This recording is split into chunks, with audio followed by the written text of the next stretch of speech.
Hello everybody, it's the Atheist Paladin here, and this week's episode is Biblical Litterists Are Correct.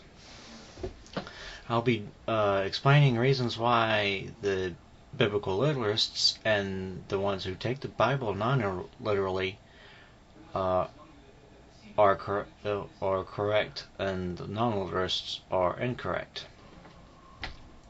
The Bible is a complex collection of works.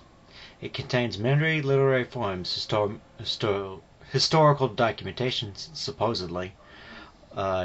Examples: Kings, Samuel's, Esther, poems like Psalms, proverbs, and the words of wisdom from Ecclesiastes, the letters of the prophets, such as Isaiah, Daniel, also to include the works of prophecy, Daniel, Revelation, the Gospels, and the letters of Paul and the Apostles. These are all varied works. The Bible is a collection of like 60-some authors with 66 some books.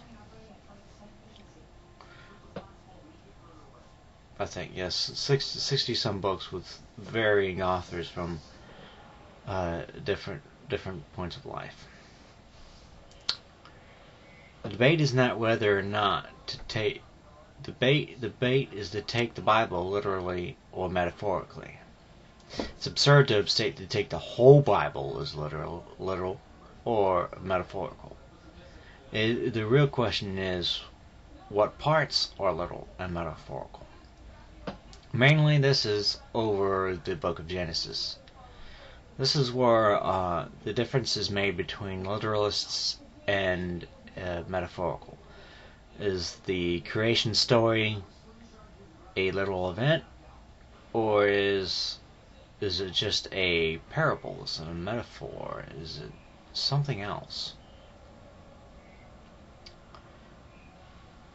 Before I go into that, I will state a few problems with the non-literalist position. The main problem is due to the fact of cherry picking. All problems stem from the ability to cherry pick. Whenever science, or just plain common sense, contradicts the Bible, a non-literalist will fall back. The Bible is not to be taken literally, or the Bible is not a science book. But you bet your ass if anything coincidental in the Bible is correct, they will claim it on the highest mountaintop. See, the Bible's correct. This is simply selective bias at its core. Cherry picking also allows you to pick anything you want to, you could feel that you can follow, and throw away the rest. If that's true, why even use the Bible at all? If you can pick what things to follow and what not, why even use the Bible? It erodes away their own foundation, and it just is clearly contradictory. Now I'll go into Genesis. There are several things that show that Genesis is to be taken as a literal event. The first obvious one is that it is not introduced as a parable or introduced with a simile, like the heaven of kingdom is like, it is like this. There is no obvious introduction or anything that states that it's a parable or metaphor. Secondly, there are no known overt or covert Hebrew poetry styles found in Genesis. Thirdly, there are repeats do not occur in poetry, like God said, and there was evening and morning, and so forth. This repeats several times, and there is no Hebrew style that is repetitive in such manner. Fourth, in the 9th chapter of Thousands, not Billions, it describes the verb usage of the verb comparison between non-literal and literal verses, between known of these two. and then it compares it with Genesis. Genesis blows the roof off of the literal of verb usage. Every last single one confirms the literal interpretation. All the verbs speak in a literal sense. There are 4 different types of Hebrew verbs. I forget what their names are, but mostly 2 are used for metaphorical and another sets of 2 are used for literal. Genesis is obviously using all of them, and it speaks in a very literal sense as far as verb usage goes. Fifth, both the words yom and the day-night cycle all indicate literal days. There is no instance in the Bible which uses yom anything more than a 24-hour period.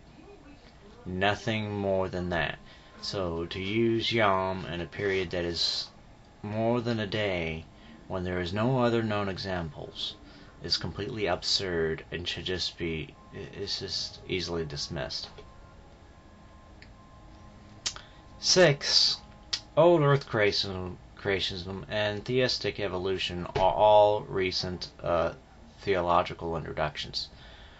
These ideas only were introduced because of the advent of evolution and the idea that the Earth being old in geology.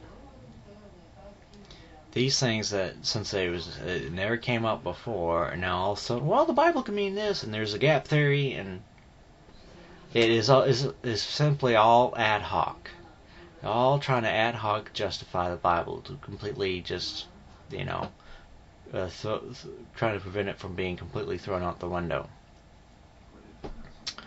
And 7th and finally, the reason is that all myth creation beliefs, they all reflect a young Earth ideal. They all reflect this belief. And Genesis clearly rips from these other myths. It clearly steals from the Babylonians' creation myth, as well as several Asians' creation myths with the tree of knowledge and the tree of life and all that, and the Greeks.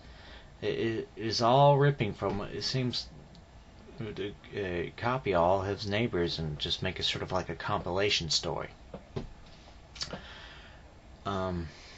So there's no any more reason to think that the Hebrews are any more educated about the earth and its origins. There's simply no reason to think that.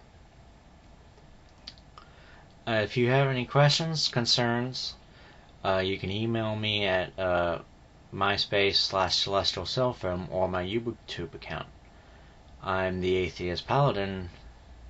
Thank you for listening. Stay rational, stay righteous.